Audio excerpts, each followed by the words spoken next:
5월 18일 월요일. 수천 번의 오늘. 이순신 장군은 임진왜란 기간 동안 일기를 썼습니다. 오늘날 우리가 아는 난중일기입니다.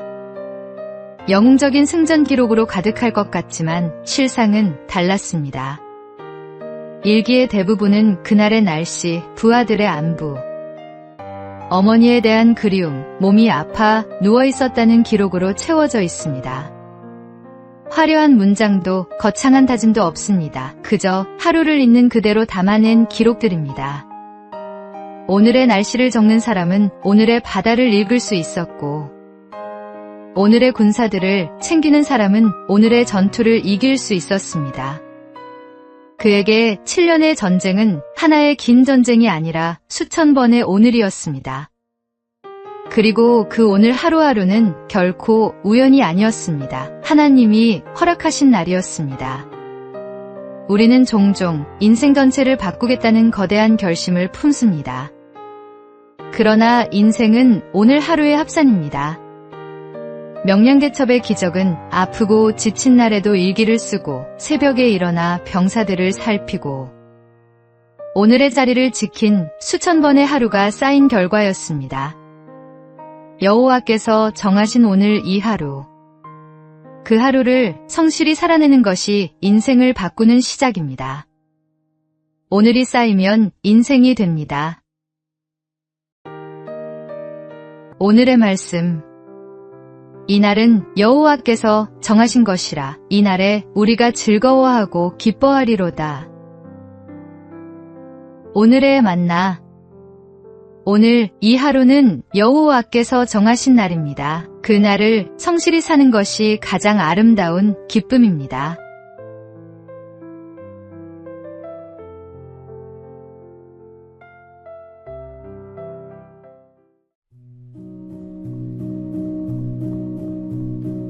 (5월 19일) 화요일. 옥수수 박사의 꿈.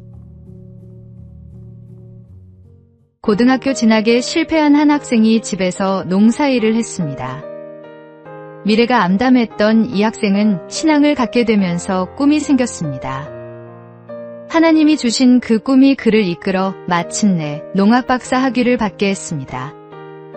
학위를 받은 그는 교잡종 옥수수를 개발하는 데 전력을 쏟았습니다. 아침마다 머리카락이 한 움큼씩 빠질 만큼 집념으로 매달린 결과 동일 면적에서 과거보다 3배 이상의 수확을 거두는 데 성공했습니다. 처음에 무시하고 싸늘하게 대하던 농민들도 그를 영웅으로 떠받들었습니다.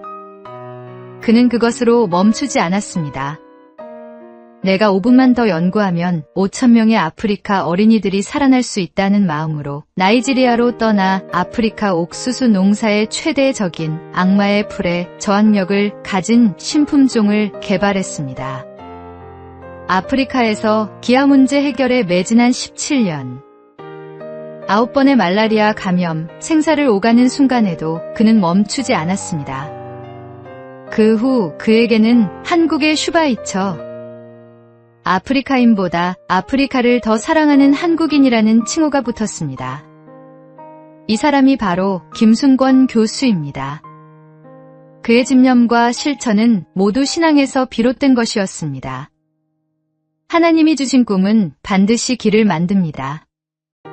꿈이 있다면 신앙을 놓지 마십시오. 오늘의 말씀. 너희에게 인내가 필요함은 너희가 하나님의 뜻을 행한 후에 약속하신 것을 받기 위함이라. 오늘의 만나.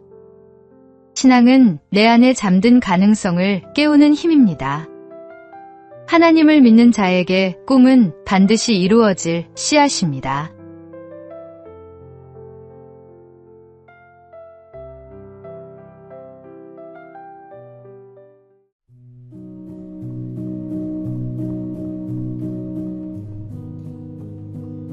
(5월 20일) 수요일. 걱정 대신 기도를.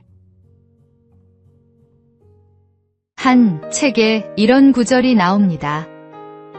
내 인생엔 내가 걱정하지 않아도 좋은 두 가지가 있다. 첫째, 내 힘으로 바꿀 수 없는 일에 대해서는 걱정할 필요가 없다. 그런 일을 붙들고 걱정하는 것은 어리석고 불필요하다. 둘째, 내 힘으로 바꿀 수 있는 일에 대해서도 걱정할 필요가 없다. 바꿀 수 있는 일이라면 걱정 대신 직접 행동하는 것이 훨씬 큰 성과를 가져온다. 더군다나 어떤 일을 걱정하는 것은 그 일 자체보다 십중팔구 더 위험하다.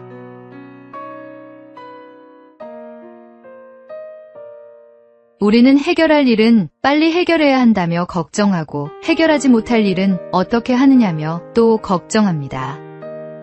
그러나 생각해 보십시오. 우리가 걱정으로 보낸 하루 중 실제로 그 걱정이 현실이 된 날이 얼마나 됩니까? 걱정은 문제를 해결하지 않습니다. 다만 오늘을 잠식할 뿐입니다. 하나님은 우리에게 아무것도 염려하지 말라고 하셨습니다. 그 말씀은 현실을 외면하라는 뜻이 아닙니다. 바꿀 수 없는 것은 하나님께 맡기고 바꿀 수 있는 것은 지금 당장 행동하라는 뜻입니다. 걱정을 내려놓을 가장 알맞은 자리는 기도의 자리입니다. 오늘의 말씀, 아무것도 염려하지 말고 다만 모든 일에 기도와 간구로 너희 구할 것을 감사함으로 하나님께 아뢰라. 오늘의 만나, 내가 바꿀 수 없는 것은 하나님께 맡기고 내가 바꿀 수 있는 것은 지금 행동하십시오.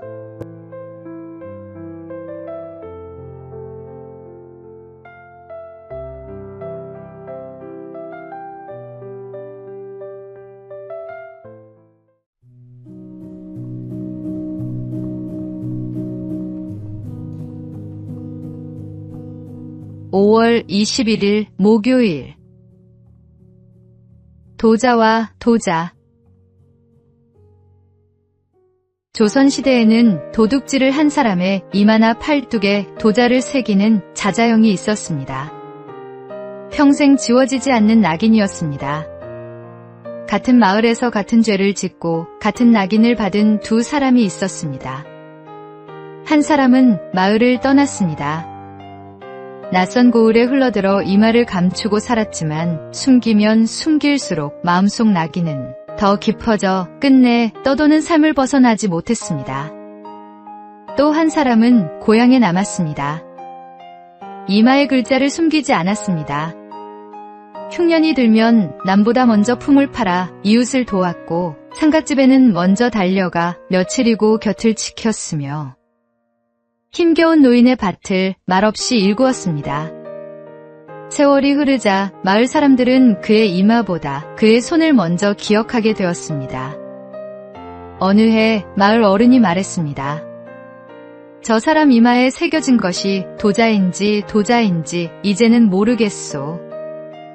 우리 모두는 죄인입니다. 그러나 죄를 지은 뒤가 더 중요합니다. 하나님은 우리의 죄를 감추라 하지 않으십니다. 고백하라 하십니다. 자백하는 자에게 그분은 신실하게 응답하시고 모든 불의에서 깨끗하게 하신다고 약속하셨습니다. 낙인은 사람이 새기지만 지우시는 분은 하나님이십니다.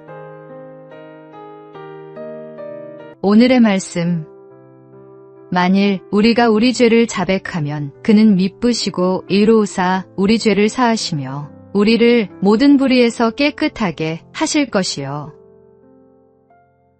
오늘의 만나, 죄를 숨기는 자는 멀리 떠돌고 고백하는 자는 제자리로 돌아옵니다. 하나님께 정직하게 나아가는 것이 새로운 출발의 첫걸음입니다.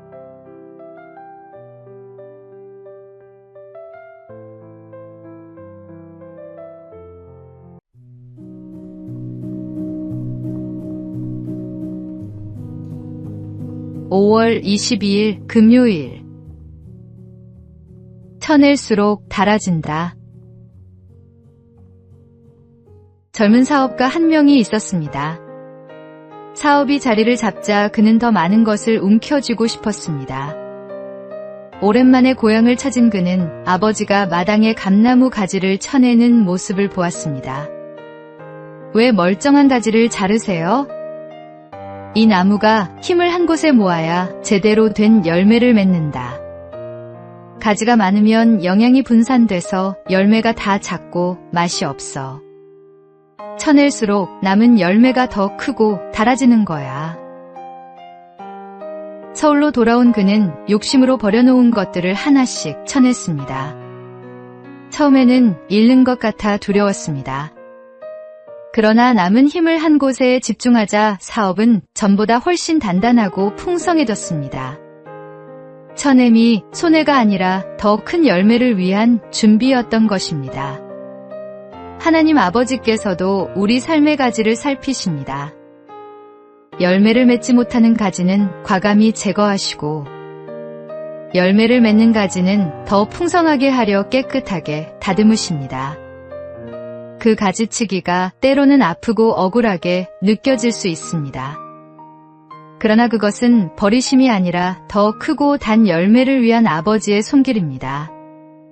우리 삶에서 쳐내야 할 가지가 무엇인지 오늘 하나님 앞에 내어놓으십시오. 오늘의 말씀. 무릇 내게 붙어 있어 열매를 맺지 아니하는 가지는 아버지께서 그것을 제거해 버리시고 무릇 열매를 맺는 가지는 더 열매를 맺게 하려 하여 그것을 깨끗하게 하시느니라.